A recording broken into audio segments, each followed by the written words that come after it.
So we looked at Proverbs for all you campers who missed it, and all you guys who weren't here last week, or people who forgot who were here anyways. Proverbs written by King Solomon in the height of his kingdom when everything was at its best, all the money, all the fame, all the prestige, everything was going good in his kingdom. And it was not exactly 900 BC, it's probably closer to like 935, 945 BC. But towards the end of his reign, okay, because he died around 925 BC. So somewhere towards the end of his reign, he wrote Proverbs. Proverbs is his what do I want to call it? His gift to you guys. He's trying to take everything he's learned, everything he's been gifted by God, because remember, God gave him wisdom supernaturally. He wasn't just automatically smart. God actually gave him extra wisdom that he didn't start with. And so he tried to write it all down in a way that could be given to other people, normal people, and understood. And so that's the other cool thing about Proverbs. If you weren't here that you missed, Proverbs is probably the easiest book in the entire Bible. Like, as far as reading and understanding it, easiest one. There's nothing that easy. So try Proverbs, read it. If you don't get it, that's okay. Don't feel stupid. Just ask for help. But yes, totally worth reading, full of wisdom and advice.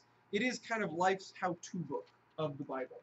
So the book doesn't have a plot like other books in the Bible. Most of the books of the Bible, almost all of them, are about real people with stories that really happened. Things that really happened to them, things they really did. And so there's a plot line.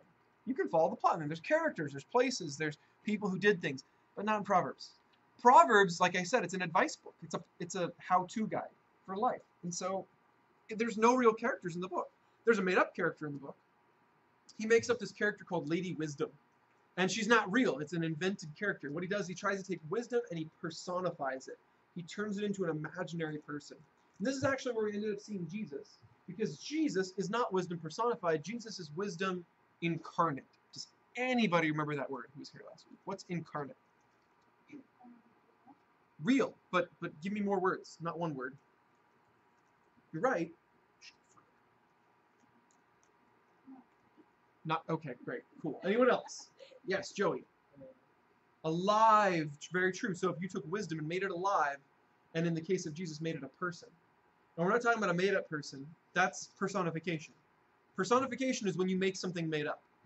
Incarnate, or to make an incarnation of something. That's to make a real something, a living something, a breathing something out of something. And so Jesus was many things incarnate. He was love incarnate, courage incarnate, strength incarnate. He was also wisdom incarnate. And so as we read the wisdom of Proverbs, because this is wisdom that Solomon got from God, you actually get to see the way God thinks.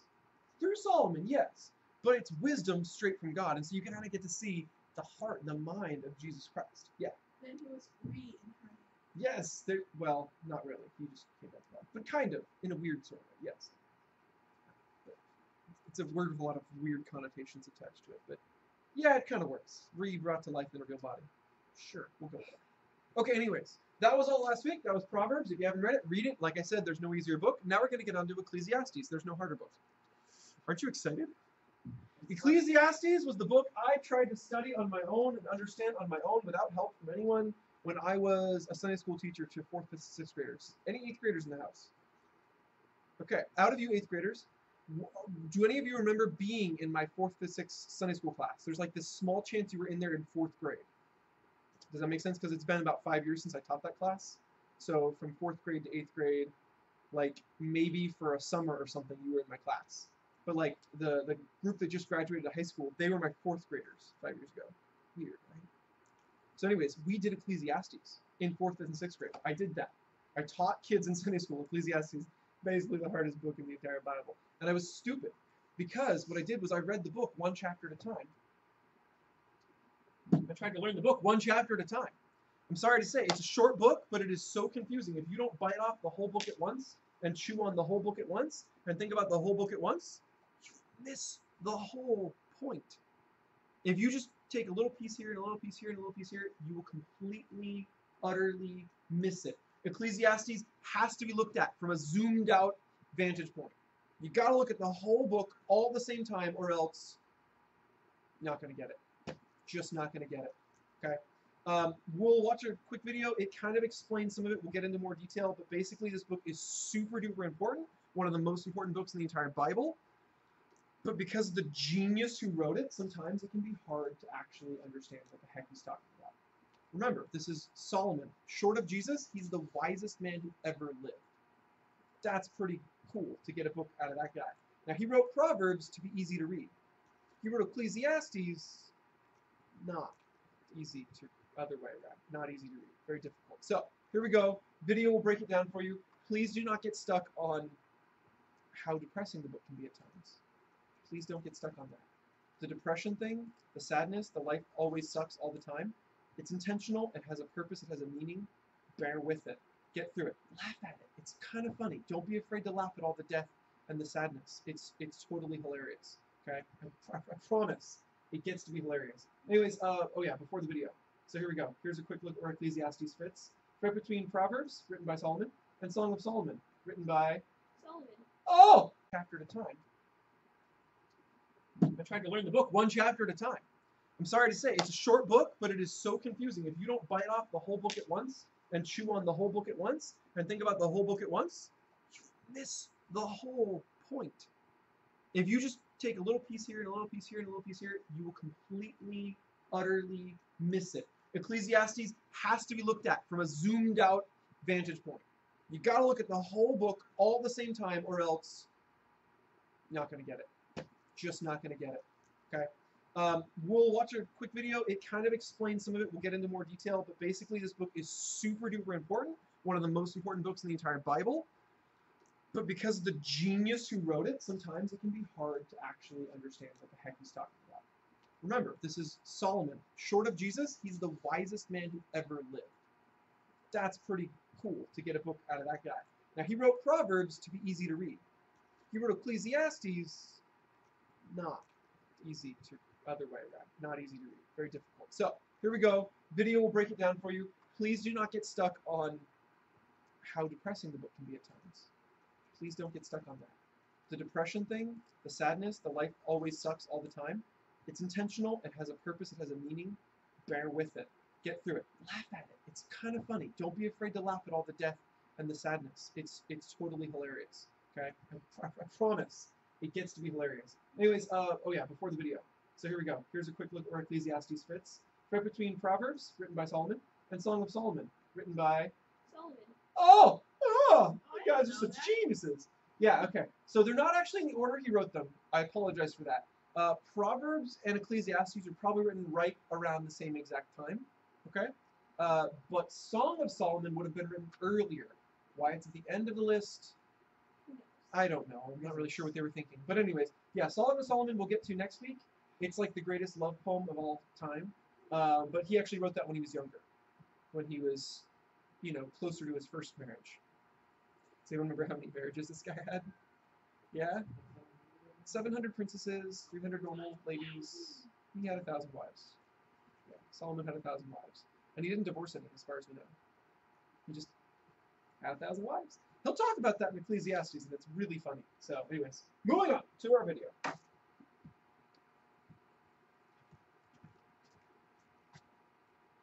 I turned off the sound.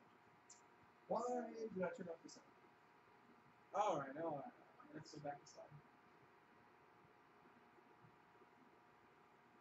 Sorry, guys. Rookie mistake.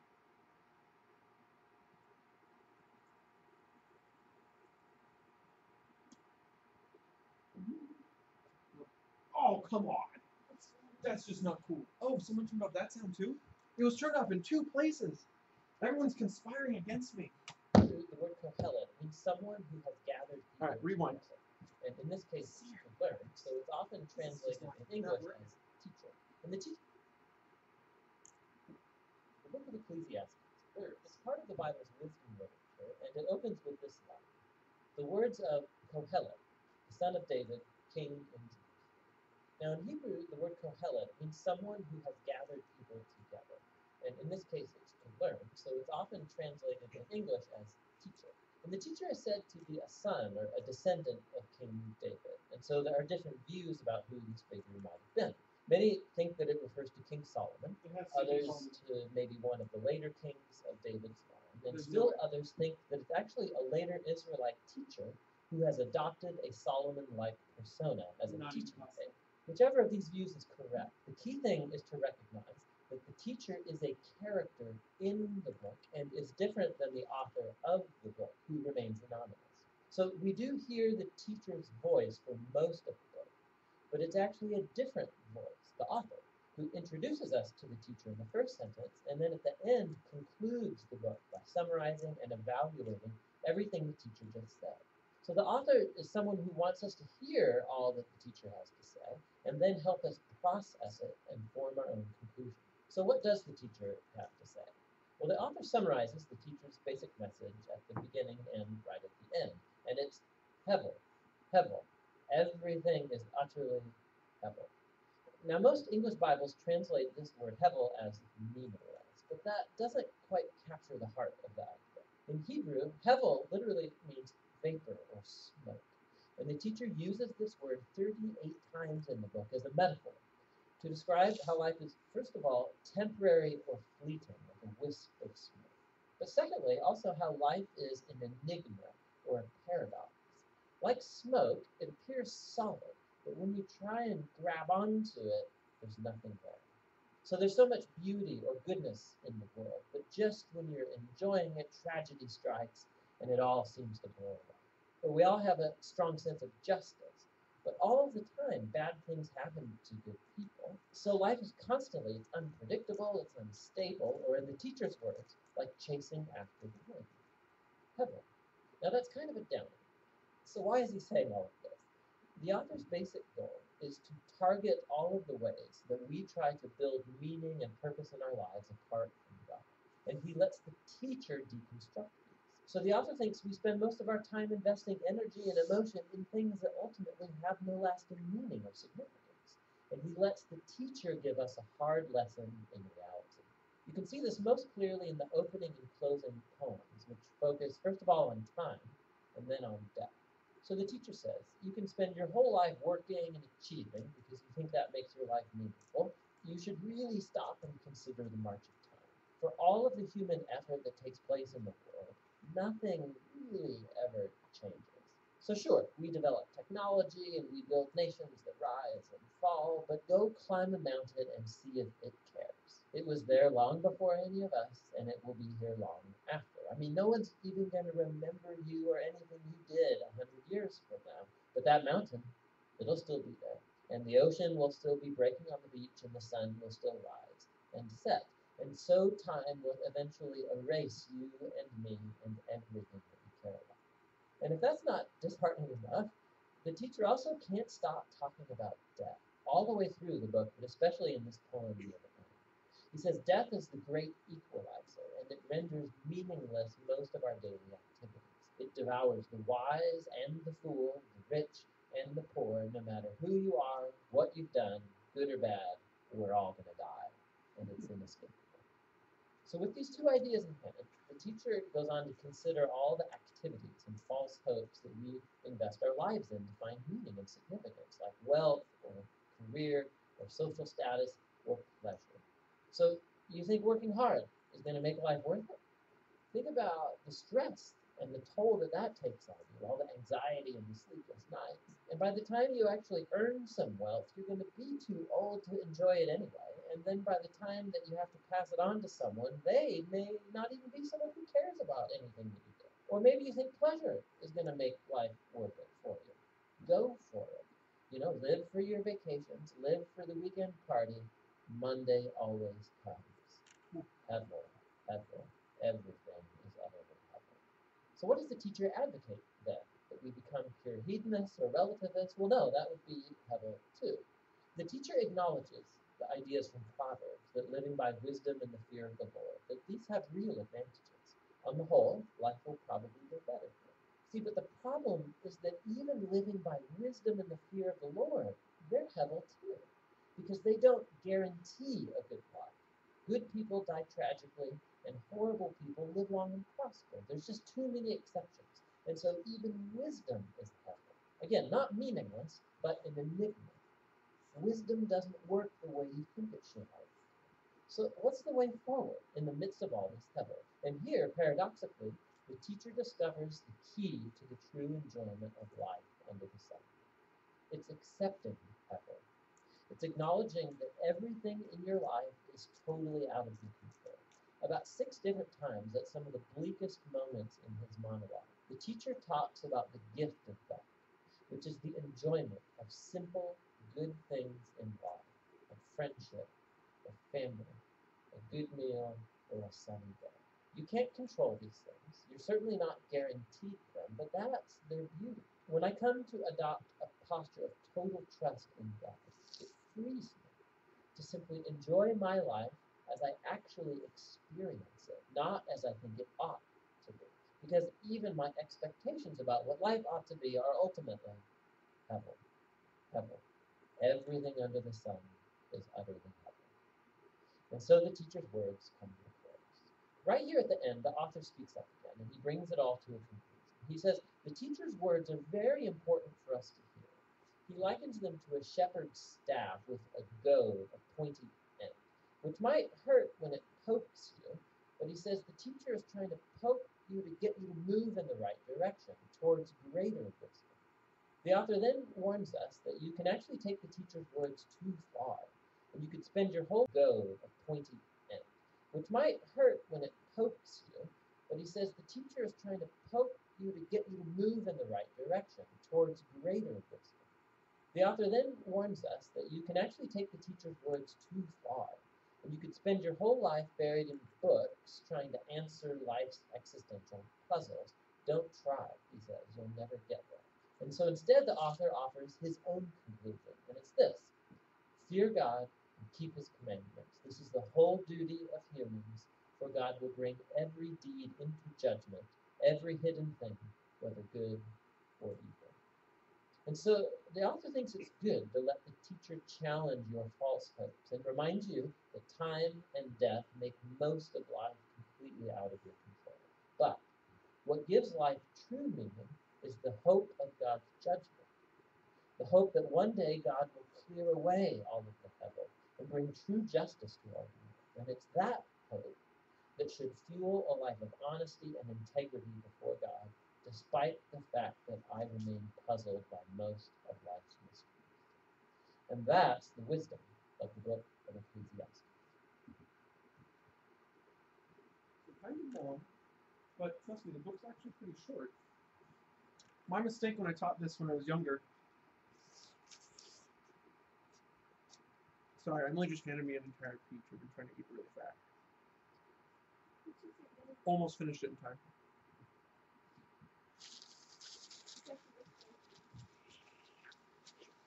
My wife always feeding me. I don't know what's wrong with her. Thank you, wife. Honestly, if she didn't feed me, I probably wouldn't eat. Too forgetful. Alright, so first off, the author and the teacher. We got to get this part cleared up. From reading the book, people say, oh, maybe it's Solomon, maybe it's not Solomon. It's ridiculous to think it's anyone but Solomon. Literally, he declares about himself these two qualities that lock it in as Solomon, and no one else can actually be the author, okay? Check it out. First off, he says, I'm a son of David. Okay? Secondly, he says, I sat on the throne in Jerusalem over the nation of Israel. If you know your history, you know that Israel, after Solomon, every king after Solomon that sat on the throne of Jerusalem was the king of Judah. The country split in half, north and south, like our Civil War. They were having a civil war as well. And there was a separate king up north. He was the king of Israel, and he never sat in Jerusalem. And then there was a king down south. He sat in Jerusalem, but he was never the king of Israel. So after Solomon, no king ever sat in Jerusalem and was the king of Israel. It never happened again. Ever again. It still hasn't happened to this day. So Solomon was the last king. There was only 3 that got to do this. Saul, David, Solomon. David's dead when this book is written. Saul's dead when this book is written. Solomon wrote the book. He's the only candidate left. The other side of this, which is really interesting, is the teacher is actually the one who says this about himself as well as the author. They're both identified as being a son of David and king in Jerusalem over Israel. So what does that tell us? Stop and think. If the teacher said it and the author said it, and there's only one person who fits the description, what does that tell you? They're both Solomon. What? So why does he have 2 personas in the book? Why is he a teacher and he's the author? because he can. He's starting to go crazy. These are all good guesses. I looked into this a little bit more, and it just makes sense. Follow me on this, okay? The author is the guy who's actually writing the book, right? That's what that means, the author. The teacher is a character in the book, right? Okay, so follow me. He writes this when he's really, really old, but when he's the teacher, when he's that persona in the book, he talks like he's not that old. Basically, my idea is this. The author is writing a book from the perspective of when he was young, but then he concludes the book and tells you, but now I'm old, and I figured it out, and so this is what I draw from all this.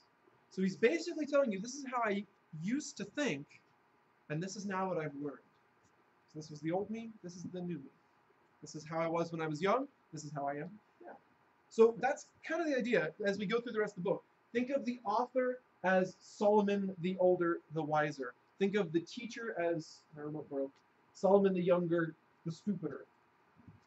Now remember, Solomon was supposed to be the wisest man who ever lived. Why was he able to get so much stuff wrong? Why was he able to mess so much stuff up? Well, the truth is, when he was very, very young, like teenager, early 20s, he was actually pretty darn wise. He was walking with God. God had given him miraculous wisdom. He made cool, awesome decisions. As he got into his latter 20s, 30s, 40s, maybe even 50s, he was doing something else. He was using his wisdom on other people. He was using his wisdom on things he wanted to do in life. He was using his wisdom to accomplish stuff. You know what he wasn't using his wisdom on? Himself. This was the season when he married 10,000, getting out of control here. Married 1,000 women, okay? This is the season when he walked apart from God. This is the season where he said, I acknowledge God's existence. He's the one who gave me wisdom. Thanks, God. I acknowledge God's gifts. He's the one who gave me all this money and all this fame. Thanks, God. And he's like, okay, I'm going to go play with my wisdom and my knowledge, my fame now. Bye, God. That was that season, this middle season. And so kind of what this book is a look into the life of the richest, most famous, smartest guy who ever lived. And how he ended up depressed and sad and not at all happy. And then it's written by his older self. His older self is walking with God. His older self remembers all that stuff. And he writes you this book to let you know you can try that stuff, but it ain't going to work. And that's why the book is so depressing. So as we jump into the meat of the book, he keeps on using this word, hevel, hevel, everything is utterly hevel. Now, depending on the translation you have in your hands, it's not going to say hevel. Hevel's a Hebrew word. The whole point of the translation of the Bible was so you don't have to try and learn every single Hebrew word. But this one's important because this word can't just get translated into another single word. This word means fog or smoke or vapor. This is a special kind of fog, safe to breathe and all that. It's made out of mixing water with the base ingredient in hand soap. What it does is it lowers the boiling point of water to an insanely cold temperature so that basically you can have room temperature fog, or room temperature, fog, that's the right word. But it smells funky because there's, the base ingredient of hand soap in it, and we're boiling it. Try boiling hand soap, it won't smell right, it'll smell weird. Like this. So anyways, this right here, try and grab some. How much can you guys capture? Get it in your hands, see what you can hold on to.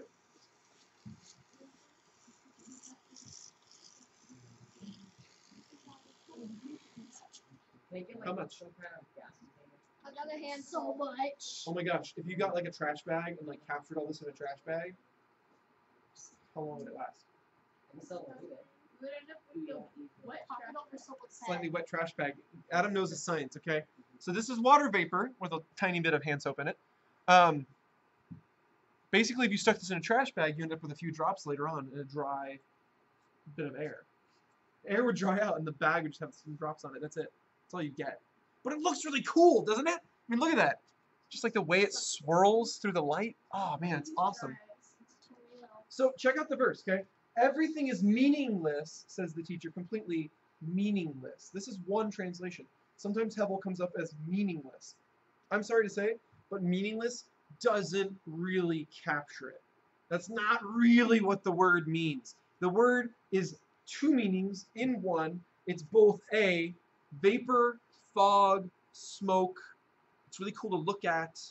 You can't really grasp it. And then because of that meaning, there's like this secondary meaning. It's kind of a figure of speech, and it is riddle, enigma, mystery. Okay, so there's like these two things going on in that word both at once. Think about this. He's talking about everything being this. Everything is this. So what does he mean, everything is this? He means good stuff, nice stuff, fun stuff. Fun, money, family, food, cool job. Everything in this life that we think is like awesome, he says, is vapor. And it looks awesome, and it's actually fun to play with. Have you guys ever had like dance party with lights going on and smoke everywhere, and like, that's actually kind of fun. Okay, but this is his point. You can't keep it. As soon as you try and hold on to it, it's gone. I can see it, but as soon as I try and grab it, my hand goes through it. It's like it's not even there. He says this is what the good stuff of life is like. If you go after the good stuff of life, you'll end up empty-handed. You'll end up with nothing. He makes a list. He goes way into detail on this, but he kind of gives us these bookends to the whole discussion. And the bookends are time and death. And he says it doesn't matter who you are, it doesn't matter what you do in this life, eventually time and death will undo you. Everything you do will be undone by time and by death. And that's really depressing, okay? But remember, what is the whole structure of this book? That's what we got to keep in mind the whole time we're talking about it. There's the young guy, and the young guy who's trying to grab at all the smoke and vapor tells you it all doesn't matter. It's all stupid. It doesn't work. It doesn't make you happy. That's the young guy. The old guy is waiting over here for him to shut up. He's at the end of the book going, you done yet? Are you done yet? Are you through? Are you finished? Are you done yet? And the young guy's going, nope, I have more to try. I tried, and now he begins his list right after this. He says, you know what? I tried wealth. I have all the money in the world. It didn't make me happy. See, that's the funny thing. All of us, we don't have all the money in the world. We're all, anywhere from dirt poor to don't have that much. And we think like, well, since I haven't tried all the money in the world, maybe that will work. I haven't got to try it yet. Maybe I should try it. Then I'll know if it'll make me happy. Solomon's like, just stop. It doesn't work. I tried it. I got all the money in the world. I had all the servants in the world. It didn't make me happy. Didn't make me happy. He keeps going. He says, you know what? I tried career. You want to talk about the coolest job there ever was? How about being in charge of everyone? There's no cooler job than just being able to tell everybody what to do. He had that job. He's like, you know what? Loved the job. It was a great job. Still didn't fulfill me. Still didn't complete me. Still didn't make me actually have joy in my life. The job wore me out. The job took it out of me. The job chewed me up and spit me out, just like the rest of life. So he keeps trying. He's like, okay, fine. That didn't work. Let's try fame, status. I don't know if you guys remember when we were going through 1st and 2nd Kings, or I guess 1st Kings, 2nd Kings. They're all done together. And then Chronicles. But the stories about Solomon are pretty insane. Like, he was getting gold on a yearly basis equal to about 5 guys in weight. So, like, imagine a few 100 pounds of gold just getting added every year. Just more gold, more gold. And this was just from fans. This wasn't like he was making money because he was a smart businessman. This is just like people coming from out of town to see him. The stories about Solomon are pretty insane. Like, he was getting gold on a yearly basis equal to about 5 guys in weight. So, like, imagine a few 100 pounds of gold just getting added every year. Just more gold, more gold. And this was just from fans. This wasn't like he was making money because he was a smart businessman. This is just like people coming from out of town to see him, and they're thinking like, I won't get to see Solomon. He's too famous for me. I need something to get my way in the door. So they just bring him gold. Hey Solomon, you're really cool. How's it going? Can I hang with you for today? Take this. Oh, thank you. Just pounds and pounds and pounds of gold because he's famous. For no other reason than he is famous. And I've met some famous people. I've never met anybody who got paid for being famous. Sometimes it seems like that. But Solomon was that famous that he got paid in gold just for being famous. And he's like, you know what? Tried it. Didn't work.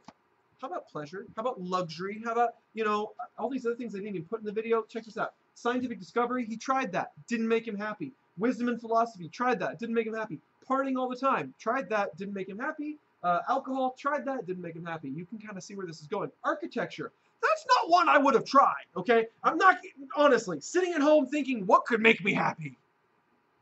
Let's build a monument. That wouldn't have crossed my mind. Let's build a giant tower. Like, really?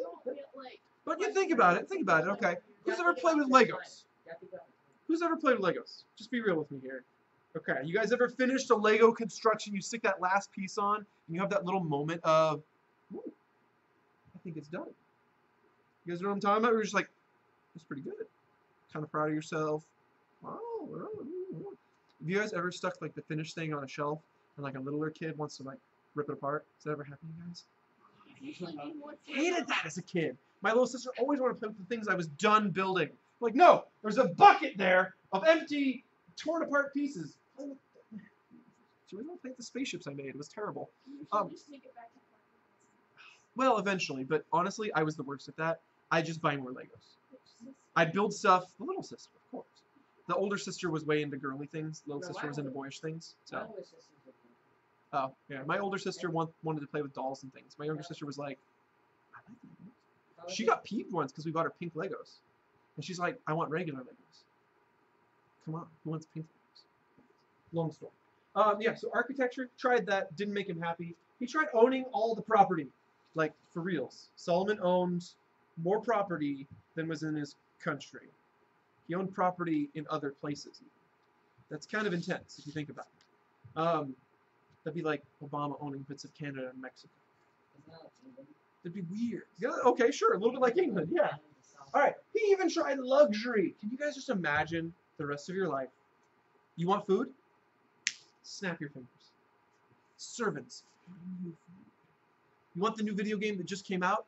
Just ask someone to call the president of the company and send it to you before it actually gets released. And then it just arrives. You just have it. It's yours. No one else has it, just you. That'd be cool. Want to go see a movie? You just rent out the whole theater for you and your friends. Only you guys get to sit in that theater. You've rented out the whole thing. Or you know what? Better, let's just build a theater right on your house. Just one room theater. You can show any movie in there you want. It's just your theater. It's got the whole popcorn machine out front and everything. Just yours. Luxury. Just do whatever you feel like because you feel like it. And you don't have to work for it. You just lay back, let other people do it for you. He says, I tried that. It sounds really good, but it doesn't actually make you happy. Like, what?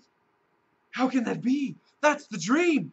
The ultimate teenage dream is to just sit there and have everything done for you. I'm just going to lie here, just bring me the things I want, do the things I want done.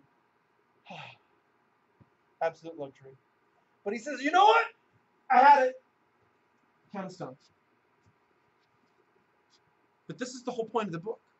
You see, older Solomon knows if an older person than you comes to you and says, all those ideas you have about what will make your life happy are wrong, the older person will be told he's an idiot. Maybe by your words, maybe by your actions, but honestly, if an older person comes to you and gives you advice, you're going to be like, no, that's not true. I don't have all the money yet. I want all the money. I want to earn enough money so I can buy whatever I want to buy. Then I will be more happy because I can buy whatever I want to buy. Right now, not being able to buy what I want to buy, it vexes me. It makes me sad. It makes me tore up inside, and I want to buy it. The older person says, no, that won't make you happy, and you just won't believe him. The old Solomon knows that because he was young once. So here's his plan. He writes this whole book, but he writes it from the young Solomon's perspective, hoping that if you hear this stuff from a young guy, you might actually believe it. All right, now if you don't know what I'm talking about, you don't believe me, that's fine. Raise your hand real quick if you have an older sibling. Raise your hand if you have an older sibling, okay? All right, so here's the deal. Put your hand down. Raise your hand this time if your older sibling has done stupid stuff and gotten in trouble. Made mistakes and gotten in trouble. Older sibling made mistakes and got in trouble. Okay, cool, cool. Put your hand down. How many of you watched them do that and thought, I'm not going to do that. That's dumb. Why would I do that? Okay, so you watch someone close to your age go through stuff, make mistakes, have it turn out badly, and now you're like, I am not going to do that. Now here's the deal. Here's the deal. Do you think, to be real honest here, do you think your parents taught that older sibling or told that older sibling, they shouldn't have done that. Do you think your parents had already taught them and told them not to do those stupid things? Okay, so why did they still do it, and yet you're already deciding, I'm not gonna? Because when an older person tells you something, you inherently question them at this age. You inherently question them at this age. But when you are young watching a young person, you go, oh, I see how this works. When you're young and you listen to an old person, you go, well, you're dumb because you're old. This is built in! It's stupid, but it's built in, okay? So Solomon wrote this book, even though he was old, knowing you wouldn't listen to an old guy. Like he was still young. He wrote it like he was still young. So the whole book is from the young guy's perspective. Now, here's the key difference between young Solomon and old Solomon at the end of the book. Young Solomon had wisdom. Young Solomon had money. Young Solomon had a kingdom he could do whatever he wanted with. But young Solomon was not walking with God. He said, bye-bye, Solomon. Or, wait, no, the other way around. Bye-bye, God. He says, I'm not going to walk with you, God. I just want to have fun with my stuff. I just want to have fun with my things, my life. I just want to do what I want to do with my life. Bye, God. It didn't work out. All the food in the world, all the fanciest food he could think of, didn't make him happy. All the money in the world didn't make him happy. All the servants in the world didn't make him happy. All the wives in the world didn't make him happy. Fun quote from the book of Ecclesiastes, okay? He says this thing in there. He says, 1 man in 1,000 is a true friend. Not even 1 woman in 1,000 is a true friend. I'm like, what? What does that mean? What is he trying to say? Well, he was saying literally, like, I've been through like 1,000 guy friends, and like 1 of those 1,000 was actually a true friend to me. And I've been through 1,000 wives. Not one truly loved me. Like, that's crushing if you think about that, because that tells you kind of the story of his marriage life, his love life, in a nutshell. Here's how it works, okay? He's young.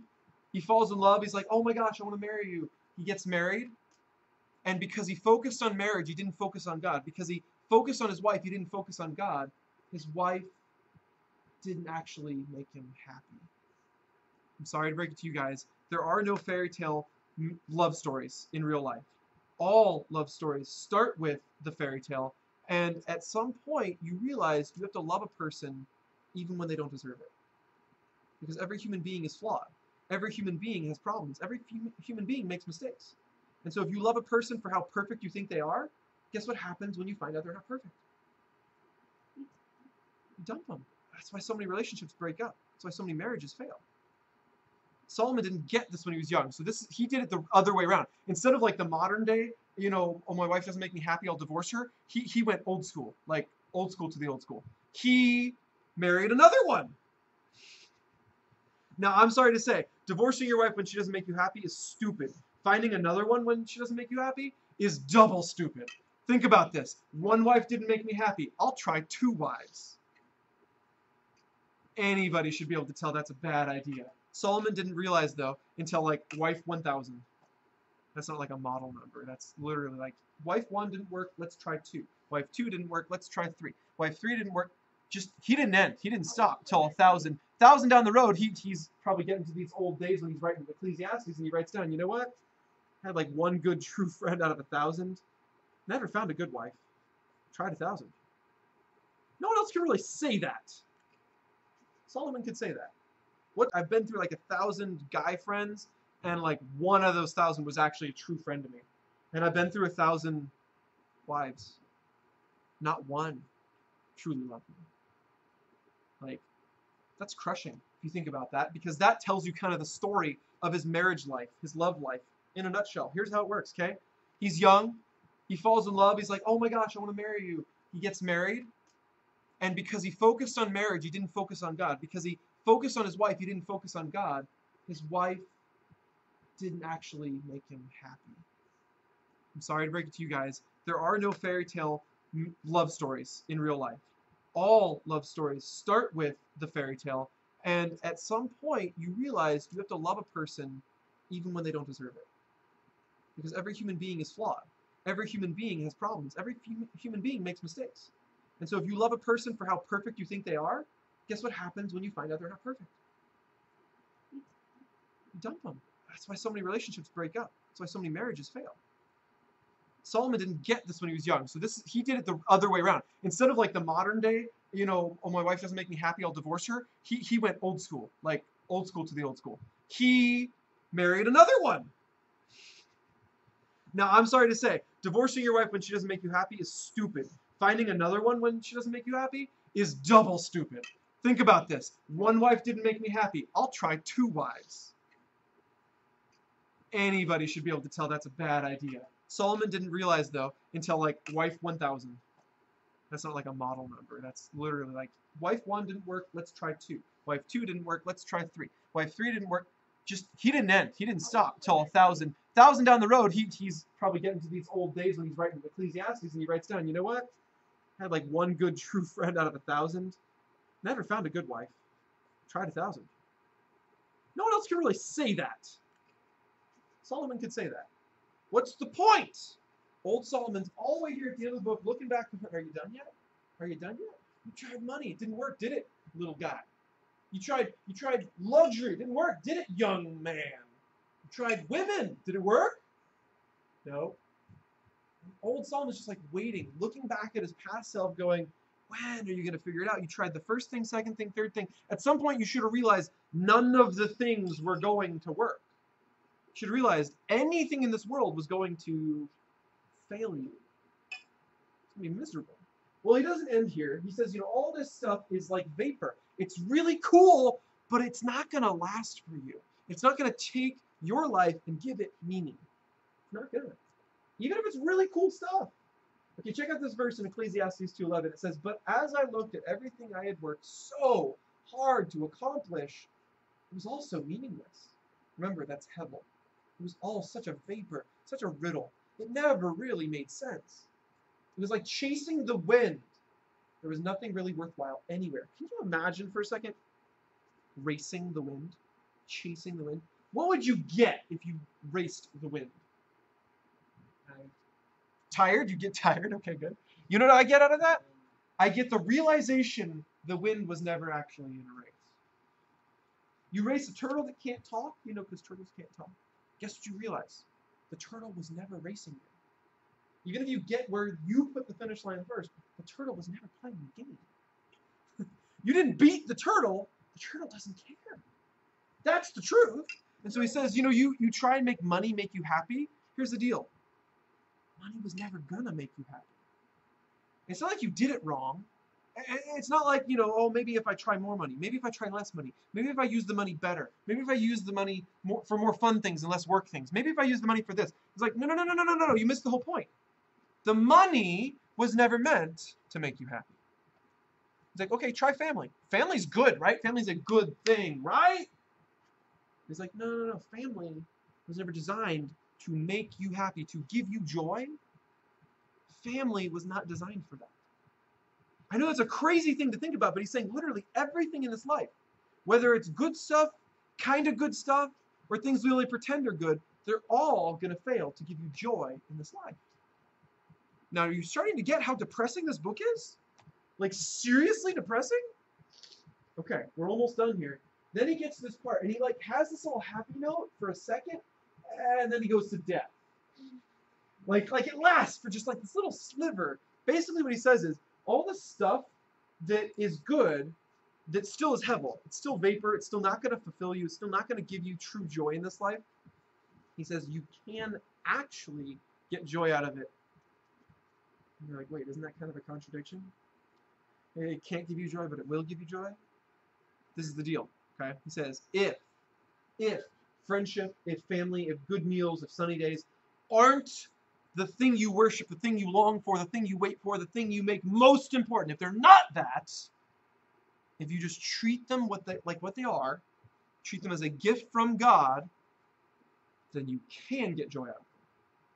If you treat your family like it's a gift from God, you can get joy out of your family. If you treat friendship like it's a gift from God, you can get joy out of friendships. If you treat a meal, just a simple meal, like it's a gift from God, you can get joy out of a meal. But here's the deal. If you make friendship the biggest, most important, greatest thing in your entire life, what happens when your friends diss you? What happens when your friends talk about you behind your back? You're crushed, man. You're destroyed. If you make family the biggest thing in your entire life, and then you have a fight with your mom or your dad, suddenly you have nothing. If family was all there ever was in your life, and there's a little schism, a little break in your family, what if divorce strikes? Then suddenly your entire family life is destroyed, your life is destroyed, everything is over, and depression. Same with food. Honestly, if you become like a food snob and food is like your whole life, then every meal is going to be a critique. It's going to be this little session where you sit down and go, okay, here's all the reasons why your food was not perfect. You'll never really enjoy the food. You'll never enjoy just the awesomeness of sharing a meal, regardless of what the meal is. Just being there with people, eating the meal. So if you make the thing the most important thing, you get nothing. If you make God the most important thing, then he can give you joy through that thing. And then he even says, weather, nice day. I know, does everybody here like sunny days? Real quick. Who likes rainy days better? My wife is huge on rainy days. She loves rainy days. I'm moving in that direction. I still really enjoy a nice day though. But check me on this. How many days of the year is the weather not perfect? Think about this, okay? How many days of the year is the weather not perfect? If you're waiting, if you're just like longing, oh man, perfect day.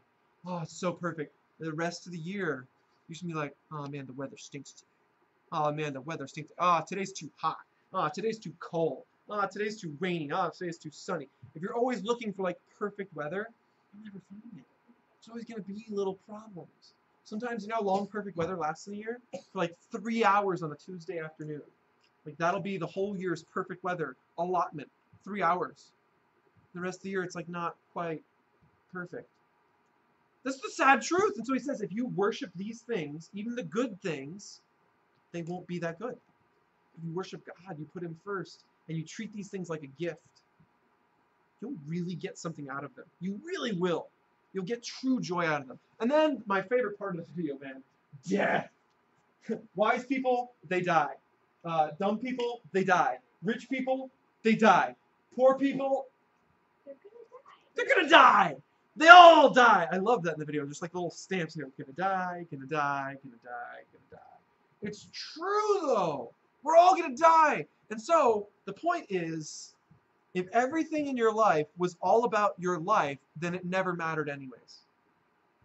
Think about this for a second, okay?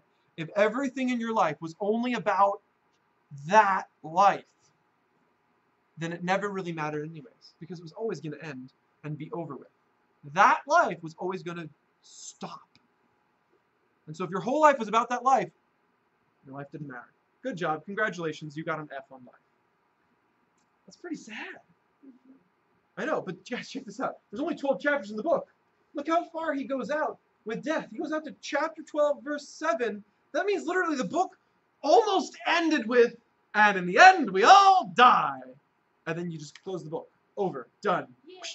Finished. But what about the Wait, you and they forgot. all lived happily ever after? There is no they all lived happily ever after. It's Well, they're Ecclesiastes. dead. Get used to Well, it. the thing is, if they're dead, then most of them are probably going to So here's the heaven deal. and live happy.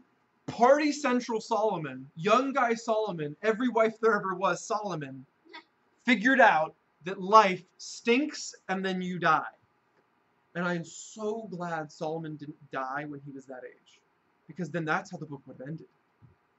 That's how the book would have ended if that's when he died. But he didn't die then. Written it. Well, okay, you got a point there. Maybe someone else would have wrote about it. But he didn't die. And so his wisdom didn't stop growing. He got wiser after that. He got older. He figured out that the number of wives you have does not increase the joy you get from your wives. He figured it out. He got smarter. And so then, after verse 7, he finishes the book. He says, I don't tell this all to you to depress you. Because honestly, it's a bit depressing. Life stinks and then you die. That's kind of the first half of Ecclesiastes, well, the first most of Ecclesiastes. It's not that great. He says, I don't tell that to you to depress you. I'm doing it like this, okay? Imagine you are a sheep, and then the shepherd is God, and God wants you to walk with him. And he starts to leave this spot where the grass is running out, and he's going to go somewhere else, and all the sheep are following him, and he looks back and he notices there's a sheep just sitting there by himself. It's you. You're not following God. And so God comes over, and he's like, okay, come on, we're going. And you don't move. He says, come on, we're going. Shoo, shoo. and you don't move. So then he takes his staff that has a little thorn tied onto the end of the staff, and he pokes you in the bum. And off you shoot, chasing off after the other sheep. And now you can go walking with the Lord. This is good. This is great. But he says sometimes you need that little thorn. And he says all that depressing stuff that tells you what life is like without God, you need that sometimes. You need the reminder that if I don't walk with God, this is all life will give me. Emptiness. Momentary, awesome, cool fun that then just blows away and it's gone. Did you guys notice where all the fog went? Cole caught all of it. That's how it disappeared. No, it just disappears. This is normal. This is natural. Fog just disappears all on its own. He says this is what fun stuff in life is. It is actually fun, but it also doesn't last. It just disappears all by itself. He says this is what money is. Yeah, money's cool. Money's great. You can do good stuff with money, but it just disappears all by itself. You can't keep it forever. Taxes. You could. There's taxes. Actually, you can't because you die in the end. Money is. Yeah, money's cool. Money's great. You can do good stuff with money, but it just disappears all by itself. You can't keep it forever. Taxes. You could. There's taxes. Actually, you can't because you die in the end. Boom! Daniel, The good. death thing kind of ends all of it. It doesn't really matter what it is. Daniel, All right, we got some hands. Joey was first. Joey, tell us what's up. Okay, so I have one or two questions. Go for it. First of all, what if it was a llama and not a sheep? Oh, well, if you're a llama, then I could throw, like, What if you- baggage over your back, and you could actually carry stuff for me to the next grazing but I location. would- then the llama would spit on the shepherd. That's very possible. He'd still get poked in the bum, though. Possibly multiple times for spitting on him. And also, my second question is, what if it's a rusty nail and you get tetanus? Yeah, I don't really know if they knew about tetanus back when he wrote this, but sometimes they actually did use iron nails, or bronze nails, instead of a thorn. Just depending on how rich of a shepherd you were. No, they didn't actually have wheelbarrows back then. Or bullets. Anyways. Alright, so, he does say, though, he wants to give you guys a warning. This depression stuff, this sadness, this life is really stinky and then you die. He says it's useful as a tool, as a goad. That's what they called that spike they hit the animals with. He says it's useful as that, but here's the deal. Don't focus on it. Don't dwell on it. Oh my gosh, if you go home and all you think about your family is, I'll never find any joy in my family. He's like, you missed the whole point, guys. You missed the whole point. Please don't do that. He says you could write books for the rest of your life and you wouldn't be done talking about how meaningless life apart from God is. But this is the point. He doesn't want you to start thinking about the meaninglessness of life apart from God now and continue on for the rest of your life. He wants you to think about the meaninglessness of life apart from God now and be done with it. Fixate yourself. Decide right now and never change your mind ever again. I don't want to live life apart from God. He says this is the point. Decide right now. I want to be with God. I want to walk with God for the rest of my life so that I can find joy in the money he gives me. Dude, money can bring you joy if you treat it as a gift from God. If you thank God for it. If you treat it like it's God's money. If. He says, I want you to have joy in your families. Family gives you joy if you treat them as a gift from God with respect and love even when they don't deserve it. He says friends can be a gift from God. They can give you so much joy if you treat them like children of God. If you treat them like people who need God just as much as you need God. If you love them the way Jesus loves them. He says, you know what? Food can bring you joy. I kid you not. He talks about food more than he talks about family and friends in this book. This guy loves food, okay? But he's very clear that a meal that you eat alone, a meal that you eat without thanking God for it, a meal that you just treat like it's food will be sour when it goes down. It will make you sad. It will destroy you. Just a meal. Oh my gosh, dude. Just, like, chill, right? But he's like, no. I'm serious. Food's one of the most important things in life. You have to do it multiple times a day if you're going to stay alive. You have to eat food. But if you want that food to help you on more than just a my stomach isn't empty level, if you want your food to actually, like, give you joy, you want your food to be something you can enjoy, he's like, eat it with friends, eat it with family, thank God for it, treat it as a gift, and just be in the moment with that food. Just enjoy what God is doing in your life right there with something so simple as a plate of brownies. Something so simple as a hot dog with relish on it. Something so simple as like a slice of hot, gooey pizza. He says, you know what, just be in the moment with that piece of food, enjoy the company, thank God for both, and that'll be one of the greatest moments in your entire life. Except the cool part is, you can have that moment like every day. How cool is God that He put joy in the thing you do every single day? It's really cool. But He says, if you don't thank God for that food, you don't treat that like a gift from God, you're going to miss out on the joy. Yeah.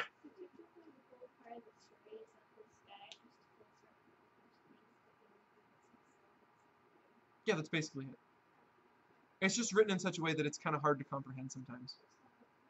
It's really not that confusing. Every time you order food, ask for a side of friends. A side of friends? I like that. That's cute. Yeah.